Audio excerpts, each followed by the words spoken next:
Alright, well, since the last video, if I can remember where we left off, all the bottom anti-foul was still on the boat. So we've sanded down the bottom of the boat, which took forever, and I actually found the best way to do it was I would mark off like a 2-foot grid, 24 inches by 12 inches.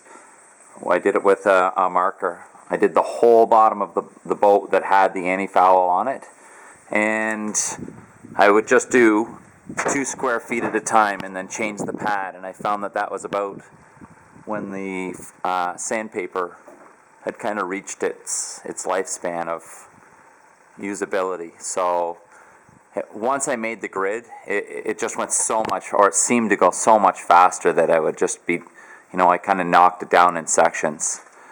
So once that was finished, I started putting on the epoxy, and I'm using the East system, and I was mixing micro balloons with colloidal, probably a 50-50 ratio of micro balloons to colloidal. Too much colloidal, the sanding was just so difficult. This area up in here, I had quite a big gap, and it took quite a long time to fill that in. And I coated the whole keel. The whole keel had a lot of imperfections. There was a lot of, holes and divots. So I even, I have the opportunity to lift the whole boat up and keep it up. So, the whole bottom of the keel has been smoothed out.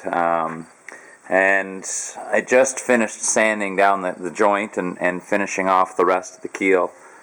So I have some touch-ups that I've just, where the circles are, I've done a few touch-ups there. I had a little touch-up up here, a few along there. But once this dries, I think it takes about 8 hours for a good cure. Then I'll do my final sand. Because I've sanded through in some spots here, I've actually gone back down to the steel again. I'll sand the whole keel and wipe it down with acetone. Prime it with the Petite Rust Lock, I think it is, or Metal Prep. And then I can set it back down on the trailer, and I'll probably put it away for the winter now. I'm probably not gonna end up putting on the bottom coat, but I'll get back to the video once. Oh, that was another thing. So with this strap, I found that the strap was actually being pretty abrasive to the hull, and when I let the boat down, there was it had actually eaten into the hull a little bit, so I had to patch that or fill it with epoxy. There was a scratch in the hull on the front and back. So once I put some carpet in there, that stopped the problem, because I've had to lift this and lower this many times to do this. I don't like leaving it up in the air for too long. So anyway, that's the keel back in and all faired out, and I'll show you my little mixing room here. So this was an old grain room that we have, and so this is my mixing center, and this is it's the same as the West system. It's like a 5-to-1, and I use the slow set hardener.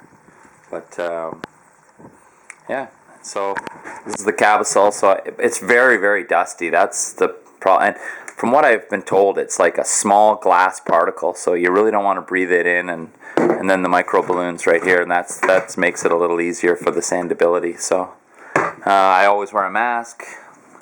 I wear hearing protection as well, just because I don't like the noise of the sander and all that stuff. And if somebody comes in and talks to me, I can ignore them. So I'll get back to the video when I get it all primed.